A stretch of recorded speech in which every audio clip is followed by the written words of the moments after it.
Hey guys, welcome back. So today I brought home this Coleman Powermate generator. It didn't cost too much, and there's a good reason for that. This power head is not making power, and I'm not expecting to be able to fix it.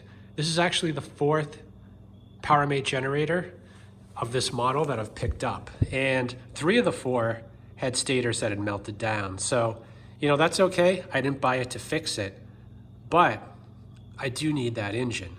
Recently I rebuilt a Briggs and Stratton engine and threw it on a storm responder. And unfortunately that engine had a knock, so I couldn't use it. So I pulled that engine off, put it here on my wall of shame, but I still have that power head, and that's a good power head. I also have the storm responder frame, which is in excellent condition.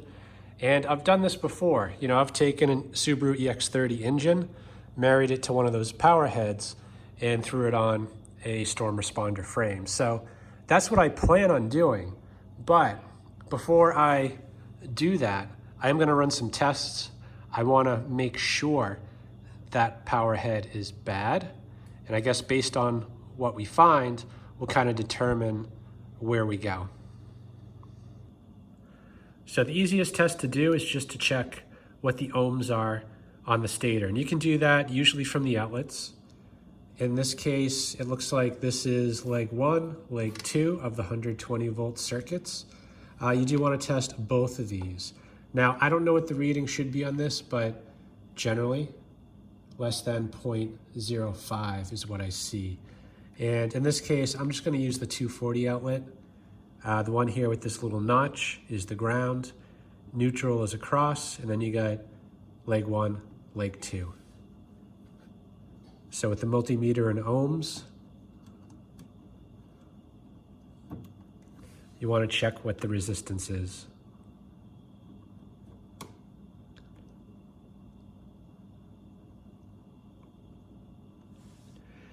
Yeah, and that's 1.7 thousand.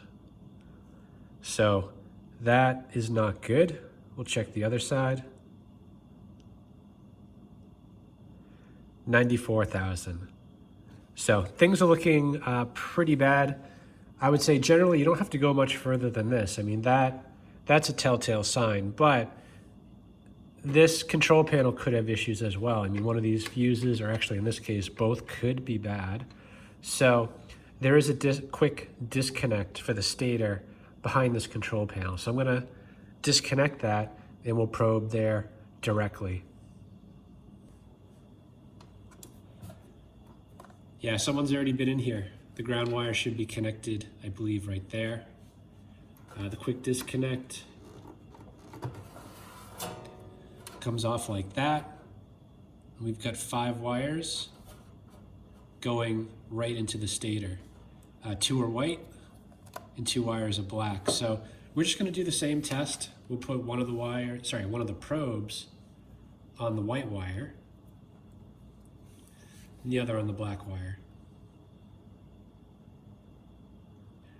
1.7 thousand, so that's pretty much the same.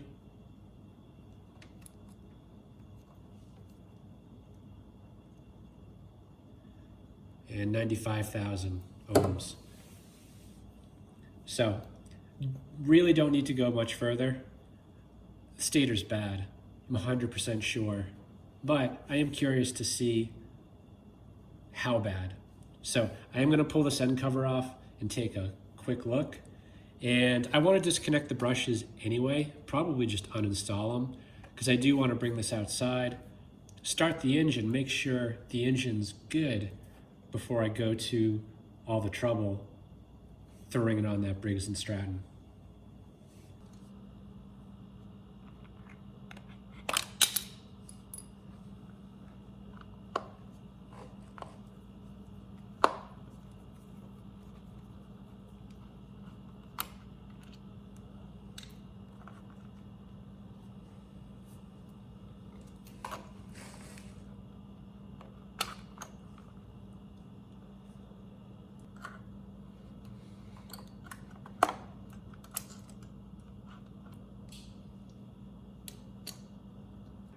In order to remove the end cover, you do need to remove the stator bolts. There's one in each corner, and they do have a nut on the far side. Now, this one, especially in the top right, is kind of hard to get to.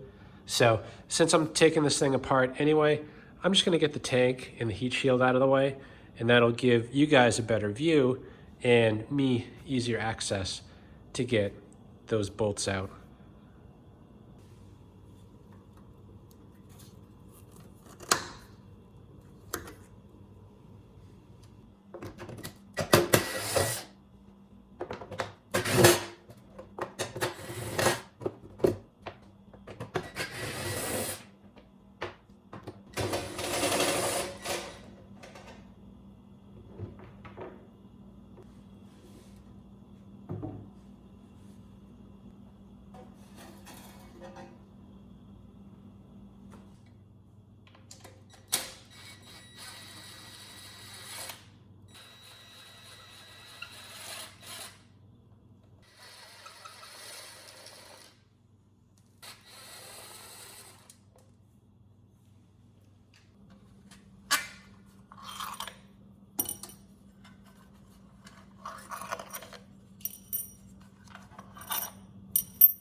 None of the ropes are broken. The wires don't look that bad, you know, to be open circuit. Now, you know, maybe the failure isn't on this side. One of the theories I have as far as why these fail so often is because the exhaust.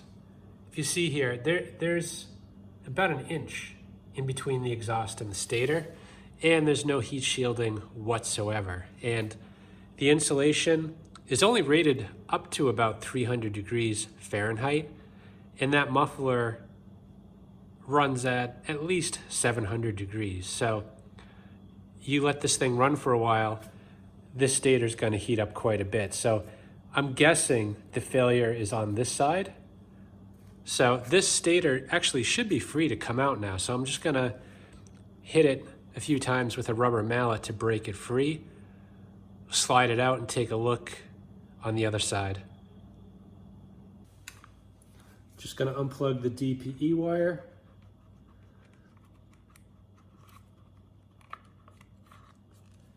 And this feeds this board, which you can't see the other side, but there's nothing to it. It's just for diodes and a capacitor.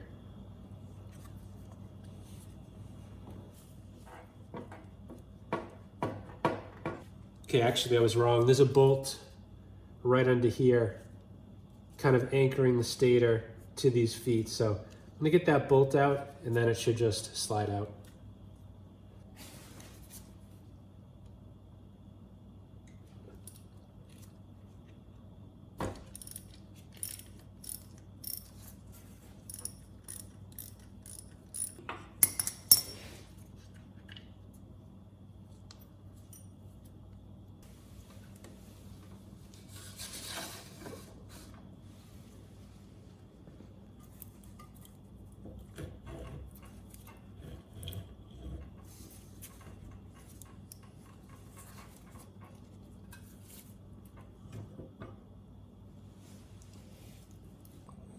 Okay, this was a little bit more work to get out than I thought, but not too much more. There were some complications. There is like a locating pin there, so you do have to slide it out to clear that pin, and also had to support the engine now that these supports are no longer present.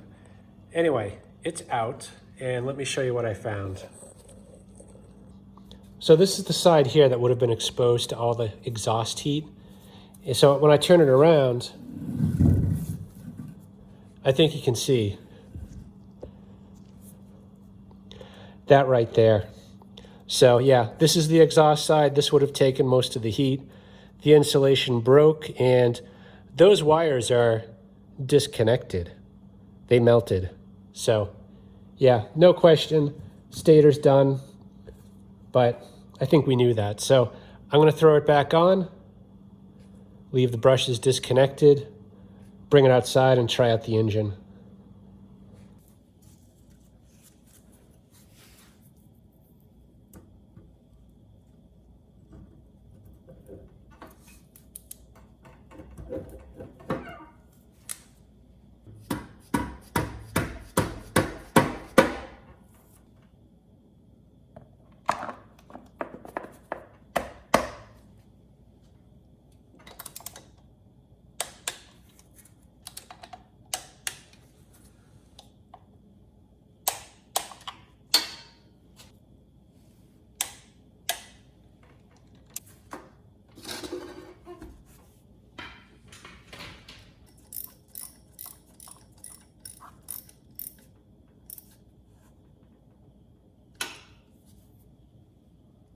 So a few obvious things to check before starting something.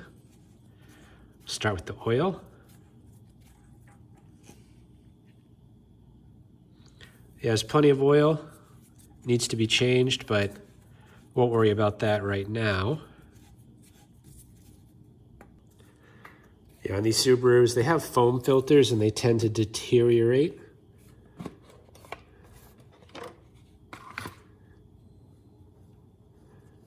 Yeah, and this one is pretty bad, so I don't want to run it with this. I'm pretty sure I have another one I can throw in there.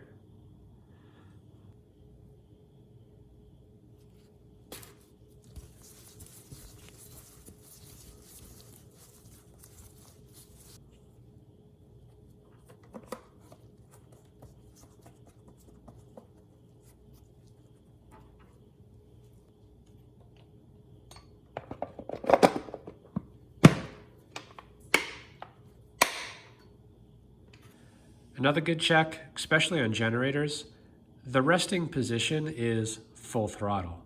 Now, sometimes those throttle plates kind of freeze up and they don't move anymore. So you definitely want to actuate this and make sure that it's not binding or stuck.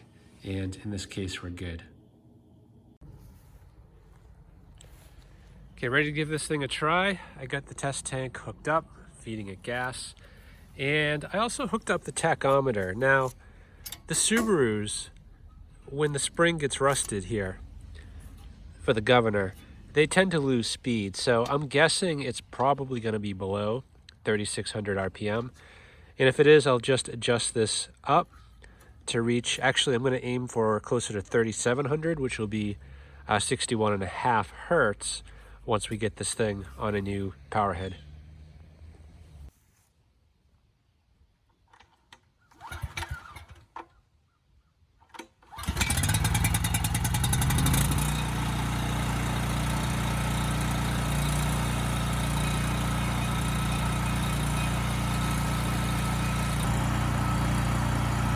It's not too bad actually, it's just a touch below 3,600. I'm gonna bump it up about 100 RPM.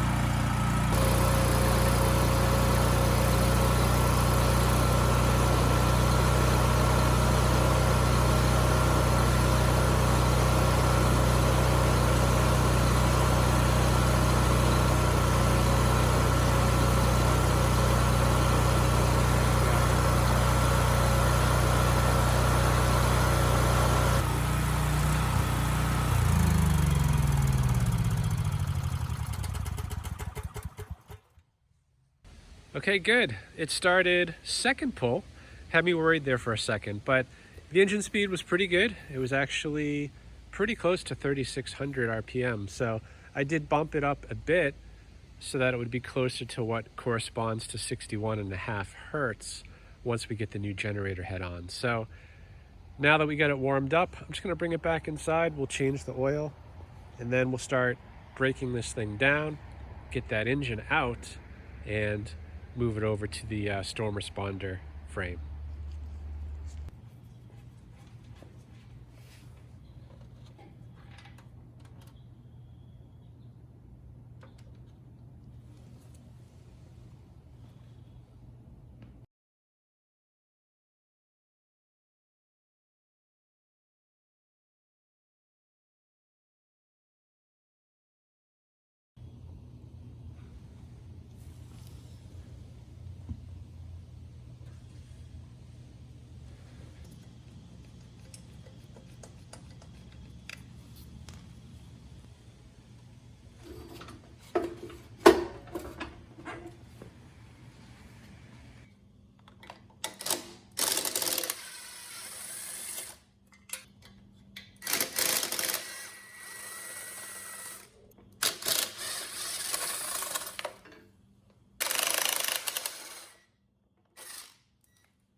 Okay, just gonna remove the rotor bolt.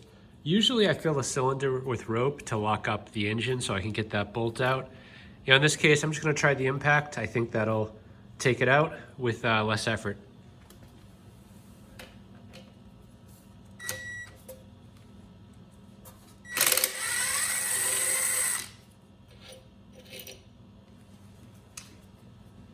I'm at a bit of a roadblock here. Usually I tap this with a M12 1.75, but in this case, the diameter of that shaft is a bit smaller than I normally see. And it measures in at about 0.35 inches. And for that size, the recommended tap to use for a 50% thread engagement is a 3/8 inch tap, 24 teeth per inch. Which unfortunately I don't have. I only have one that's 16 teeth per inch, and that's not going to get enough thread engagement. So rather than proceeding and making a decision I'm going to regret, I'm going to come back to this. Now, unfortunately, it's too late. I can't buy a tap tonight. So what I'm going to do instead is wire wheel this exhaust while it's on the machine, then pull it off, prep it, get it painted.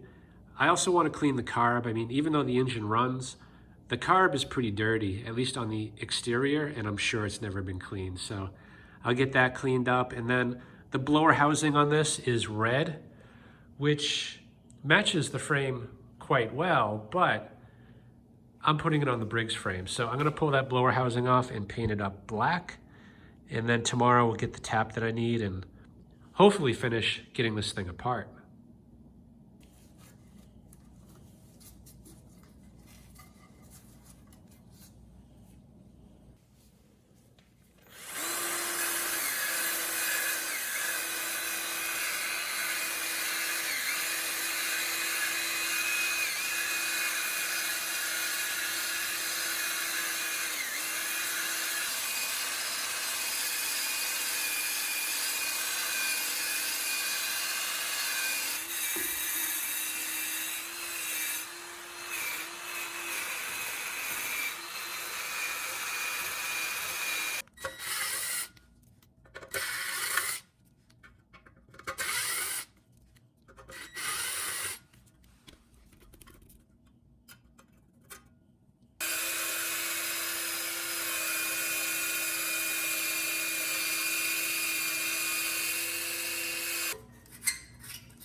Yeah, kind of lost the gasket on the way out.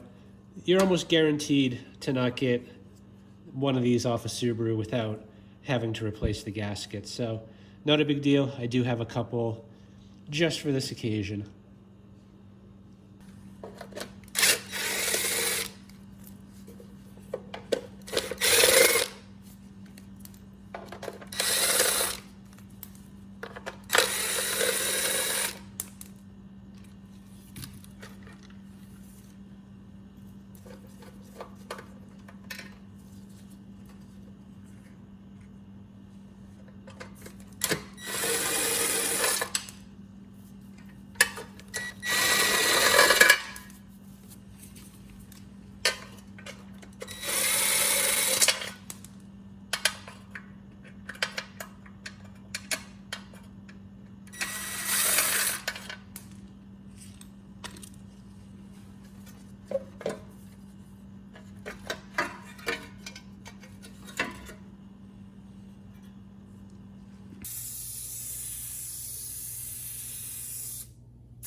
Wow.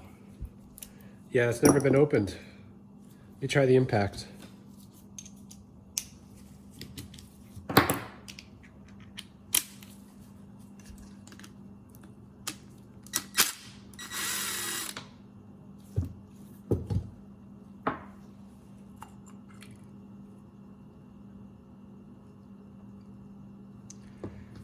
Yeah, looks pretty good. But I guess we knew that because it starts and runs.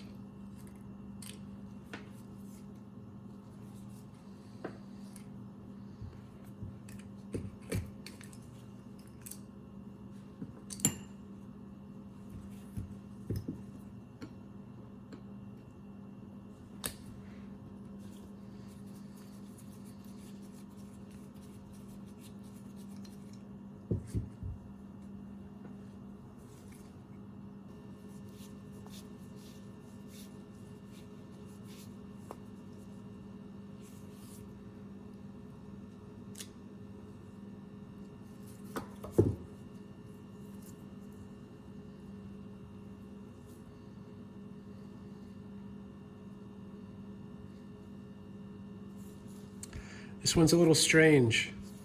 There are no threads on it. Usually ones like that are held down by something, but not in this case. It's just a push fit.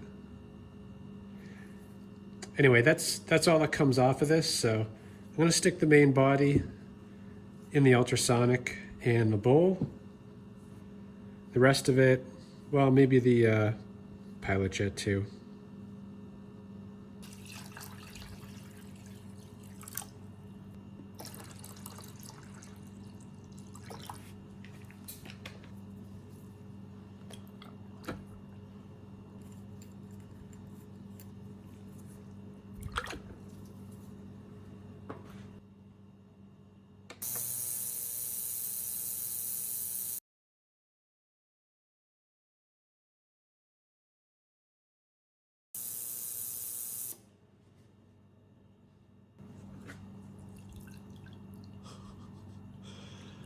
Yeah, it's going to take a while. It's still a mess. So it cleaned up. I mean, all the oil and dirt is gone, but it's long since lost its shine. But that's okay. I just wanted to get all the junk off. So I'm going to put this thing back together, and then I'll probably leave it off the engine until we get it moved over to the other frame.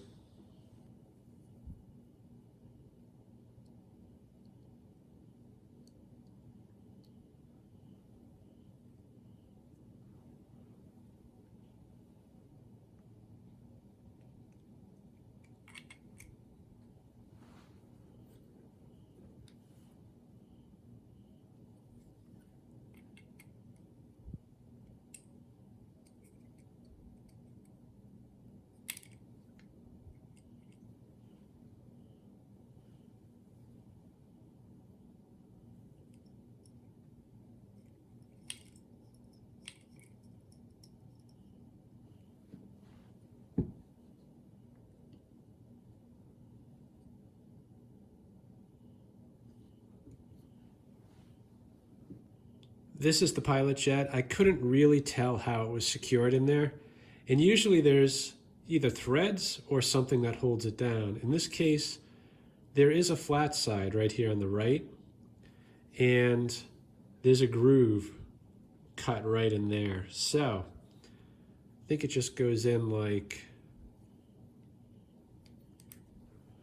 this. You put the flat side right there so it drops in.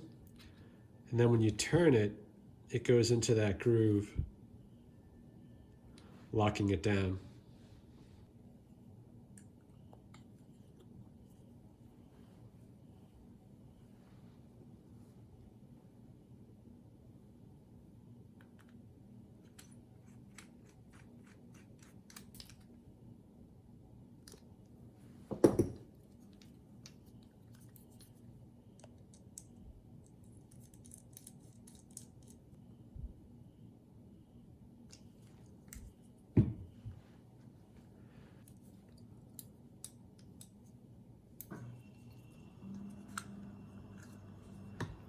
That's it. So this stuff's all nice and dry. Came out better than I thought it would, especially the exhaust. So anyway, I'm gonna leave it off for now. I did get the tap I was looking for, so I'm gonna go back to the engine and see if we can't get that rotor to come off.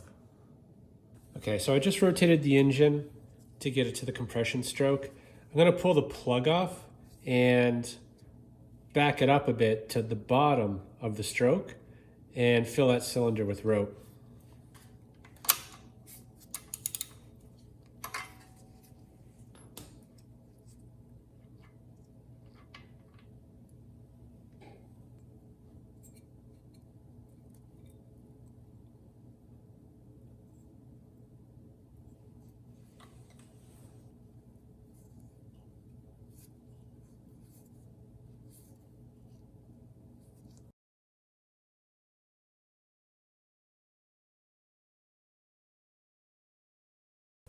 So the tap I got actually wasn't the one I was trying to get. I was trying to get a 3/8 24 teeth per inch.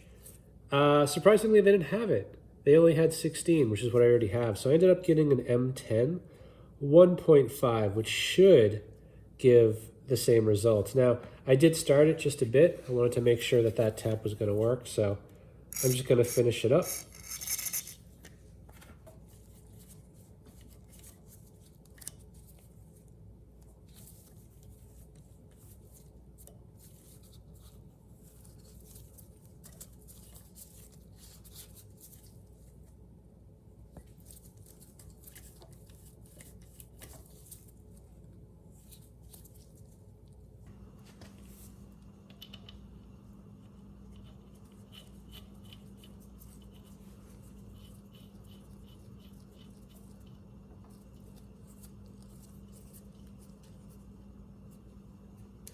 Okay, I got a decent amount of threads now. I marked the bolt just so I know how far I can go in before I bottom out.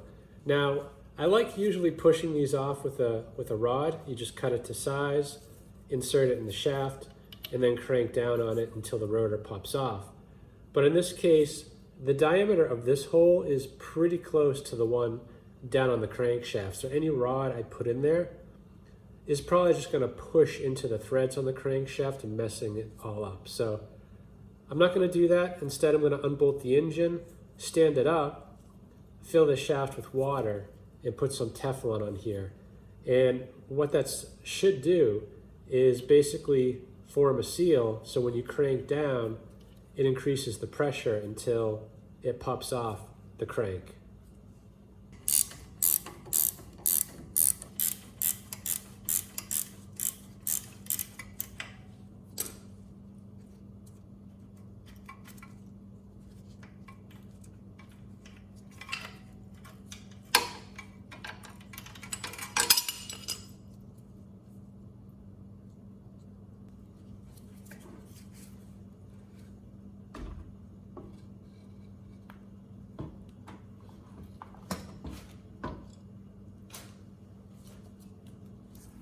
All right, so next you just want to put the Teflon on the bolt.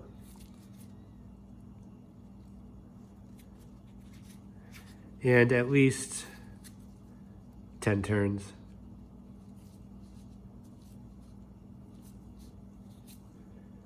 And fill the shaft with water.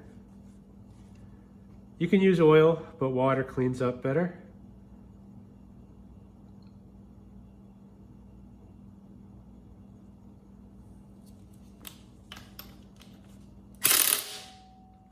And that's a fail. Not enough Teflon. We'll try it again.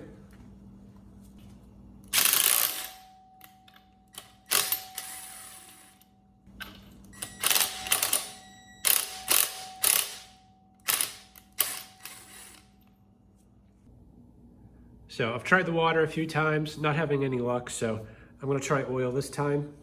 The issue is it keeps kind of seeping by the thread, so my thought is with the oil, it'll slow down the leakage a bit and hopefully give it enough time to build up pressure.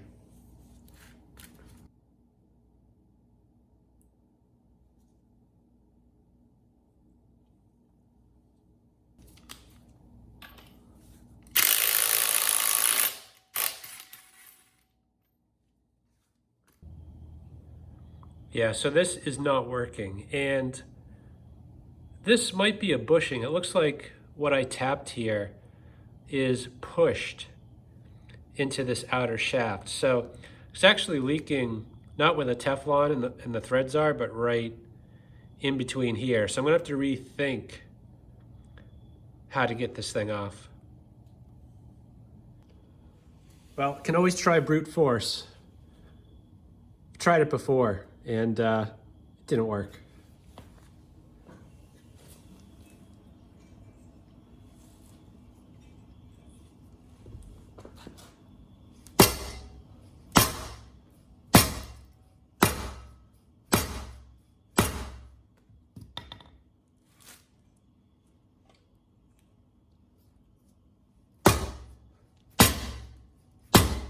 Hey, it worked. Should have tried that first. Okay, and this old bell housing has to be removed, and then we'll be ready to start reassembling.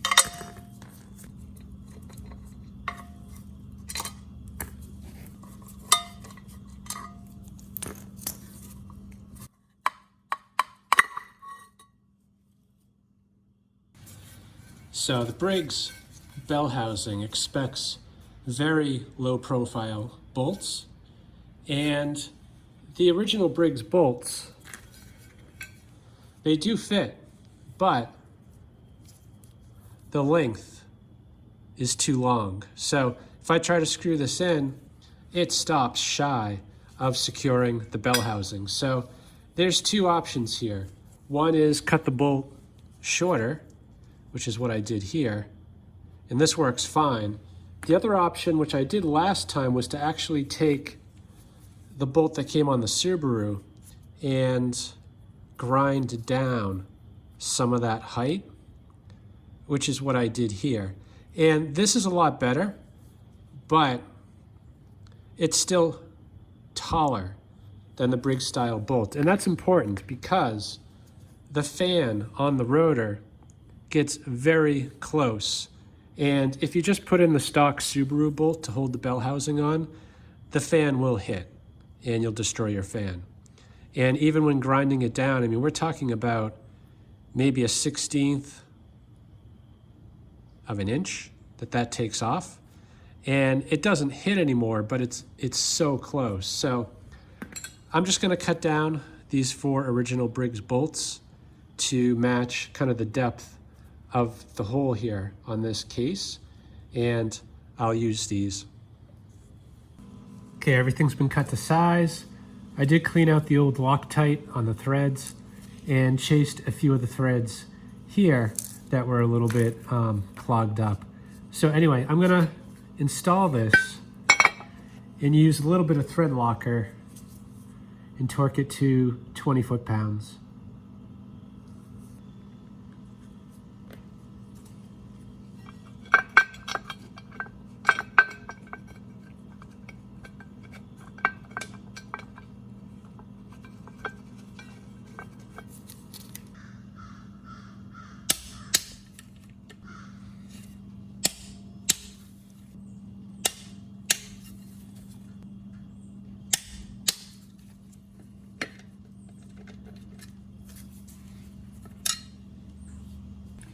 So I just wanted to get the 2 engines side by side. Got the Briggs on the left, Subaru on the right. And there are some differences. You know, I think most notable, the Briggs only goes up about this high. And the Subaru is a good inch and a half taller, but there is enough room on the frame, so that is not an issue. The bigger issue is the height of the crankshaft.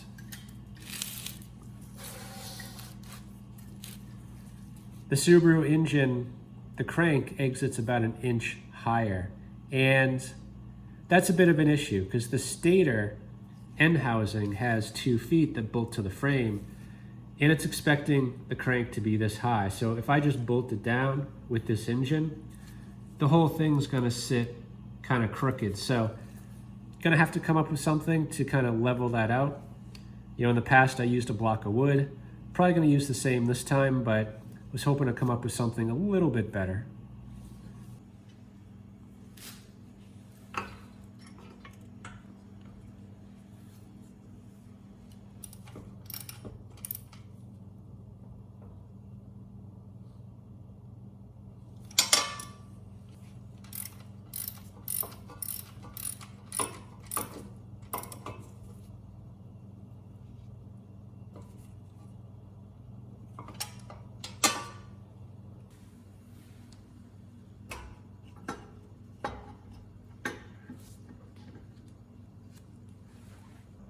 So I don't know the exact torque spec on this.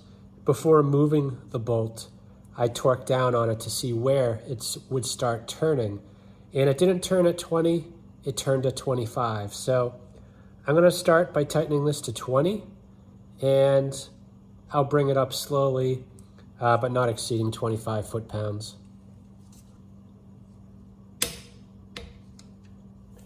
Okay, that's 20.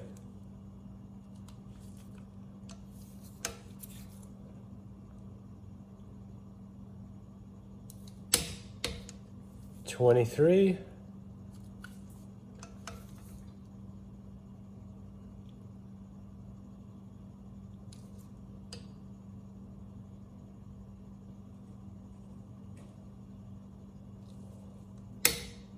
25.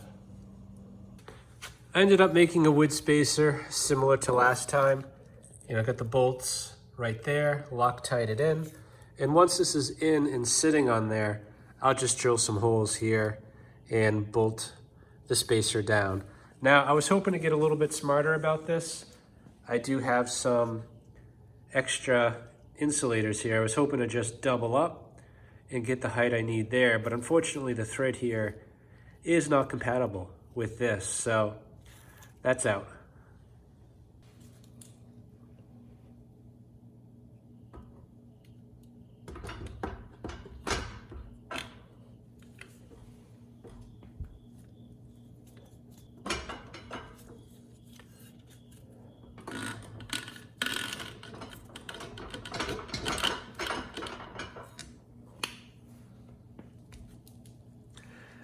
Yeah, this is in the way.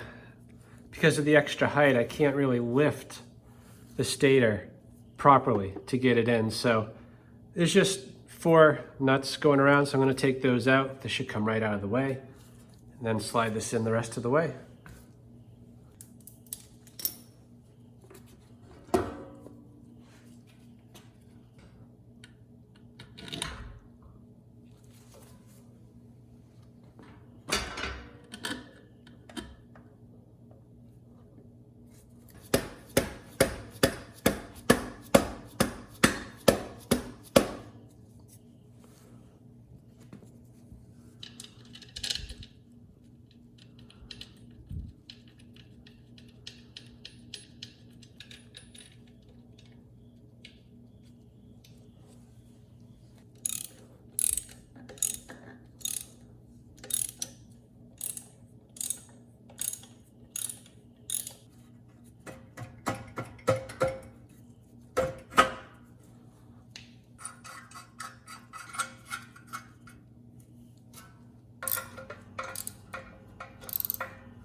tab side goes in.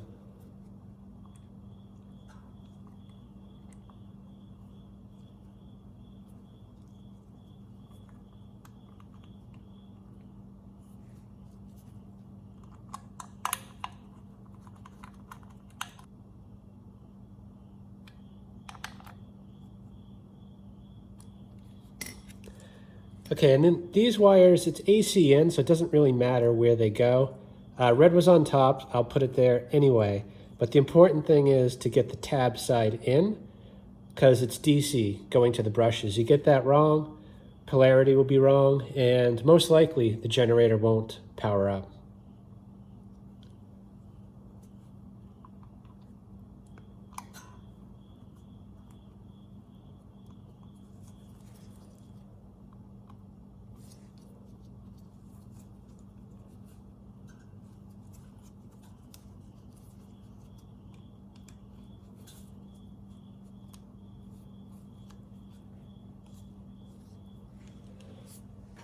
Okay, so the spark plug's still removed. I'm just gonna rotate the engine now.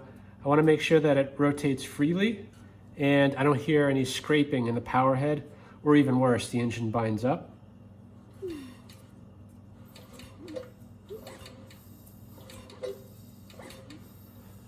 That sounds good. So I think we can continue. I'm just gonna finish up the wiring, get the blower housing back on, the recoil, the carburetor, then we can bring this thing outside and give it a try.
It's interesting.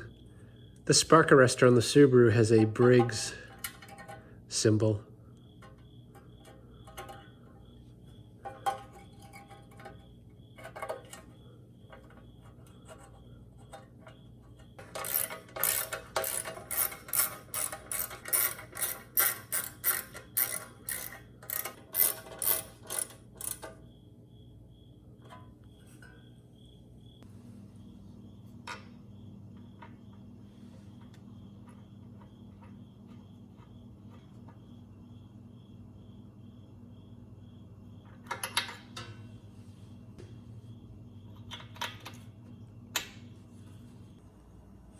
Okay, for better or worse, it's done.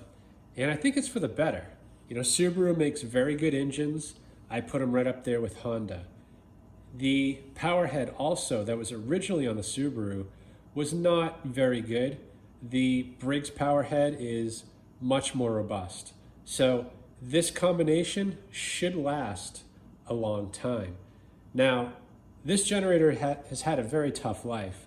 This was the one I purchased. It had run out of oil and of course blew the rod. And it was actually the second time that it happened. The first time the previous owner rebuilt it, it lasted 12 hours, ran out of oil again, blew the rod again. So that block was trash. I rebuilt a different one, put it in, had a knock. So this is the fourth time and hopefully the last that this thing has to be put together. And I'm just gonna get it outside now, run it through its paces and make sure everything is good. Okay, let's give this thing a try.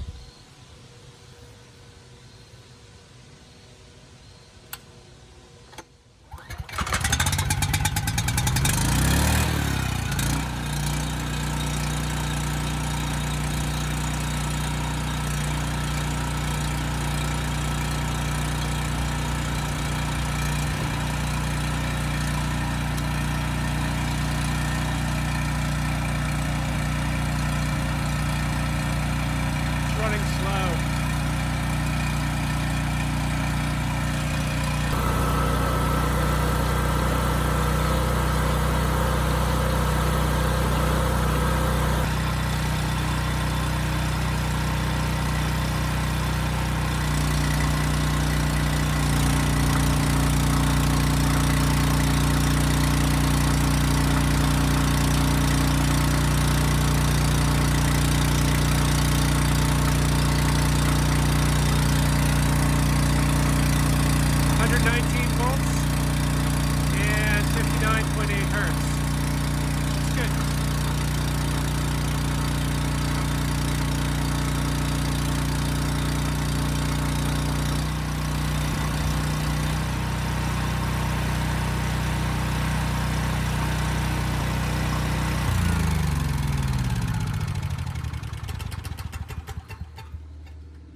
Okay, good. Started first pull.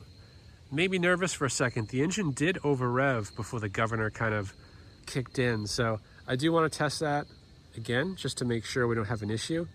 The engine speed under no load was a bit slow. It was 60 hertz. So I bumped that up to 61.5. Voltage was at 125 volts unloaded. So I then loaded it up and 3000 watts and the engine settled at around 59.8 hertz. So that's good. You know, the engine, the power head, is doing what it's supposed to. Now, I am gonna start it again.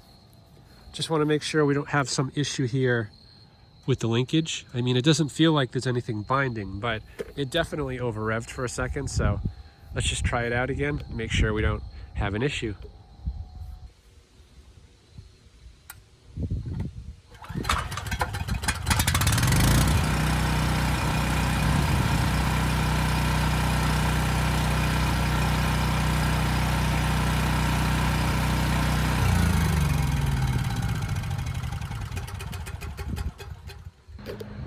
Yeah, it's fine. I'm not sure why it stuck a little the first time, but it's doing what it's supposed to. So I'm gonna get this back inside and just finish it up. So I dropped the heat shield in place and it comes down here and it's so close to working, but it's not quite. It's about a half an inch, probably a little less, from being where it should be. It actually should be along here where it should drop down about 1.25 inches, and then you fasten it right here in these 2 bolt holes. But that's not going to happen because this exhaust system is actually deeper than the stock Briggs one by about 1 inch. And that back plate that goes behind the exhaust is at an angle, which you can see that angle from these rivets. So because it's extra deep, it kind of bumps in to the heat shield and you can't slide it over anymore. So not a big deal. I'm just gonna take this off, trim about 1.25 inches off of here, and then drop it back in and secure the bottom here from rattling just by putting a self-tapping screw into that block of wood.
By moving it over 1 inch, you can see the exhaust here is now exposed by about 1 inch to the stator.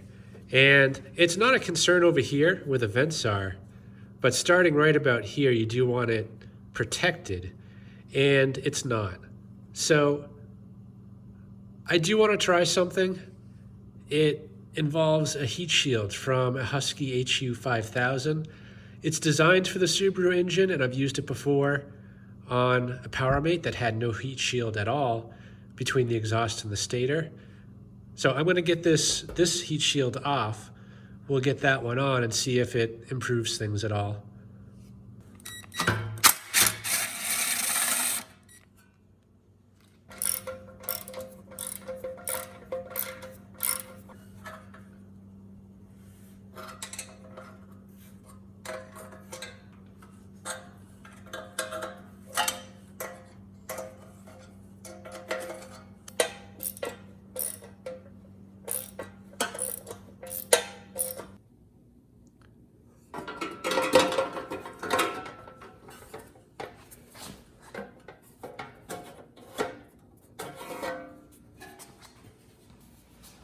Okay, I'm gonna get this heat shield installed now. I did have to make some modifications.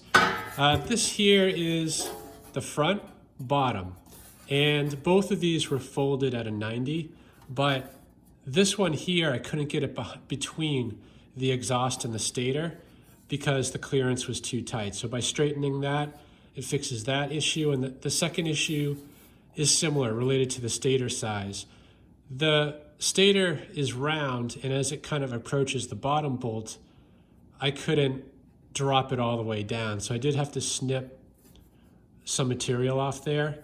And there was a bolt hole like that down here, and I had to kind of cut this side of it off. But the bolt should still secure it, keep it from rattling. And of course, we'll have this one here and the one on top to secure this in. So I'm just gonna bolt it down, and then we'll have to actually modify the original heat shield. I do still want to use it, at least for the fuel tank, but the part that drops down needs to be removed.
Yeah, that's a lot better.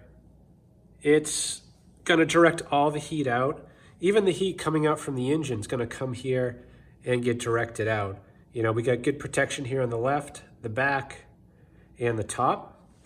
And you can see now too, instead of having that funny angle like this, we have like a nice barrier here, and it goes all the way over to about here, which is good because you want the vents to be able to exhaust the air and the stator to not get this exhaust heat. So I think this is an improvement. I'm gonna leave this as is. I think the biggest issue is getting this bolt in, and the one down below is actually not feasible.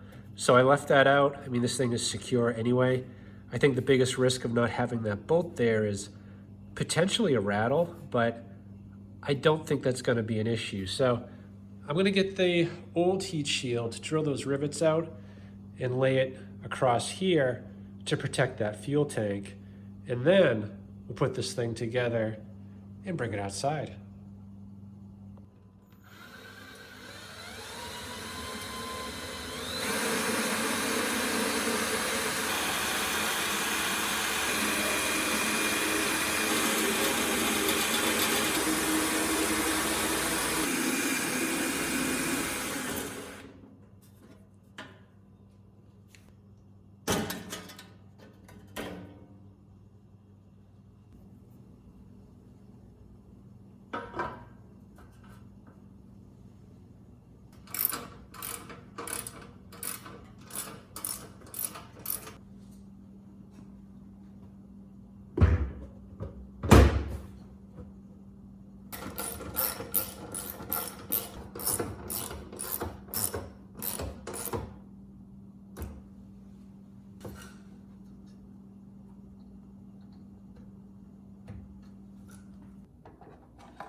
Gonna make this pretty quick. I'm losing daylight here, but I do want to get it started again, make sure everything works well, and paying special attention to that heat shield. I just want to make sure that it's not rattling, and once it's going, I'm gonna load it up, but this time I'm gonna put about 4,500 watts on.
Yeah, not too bad. Started second pull, and the exhaust shield was not making too much noise. So we're good from that point of view. And it held 4,500 watts without issue, and there was room to spare. That engine was in no danger of dropping below 58 hertz. So I have no doubt that it could handle probably the 5,500 watts that this thing is rated at originally. And this here is a pretty good combination. It doesn't require a lot of modification. I actually have 2 more storm responders without engines. So with any luck, I'll pick up a few more Powermates with blown stators due to the lack of heat shield, and we'll be able to use those engines to repower a few more of these. Anyway, hope this video helps someone. Thanks for watching.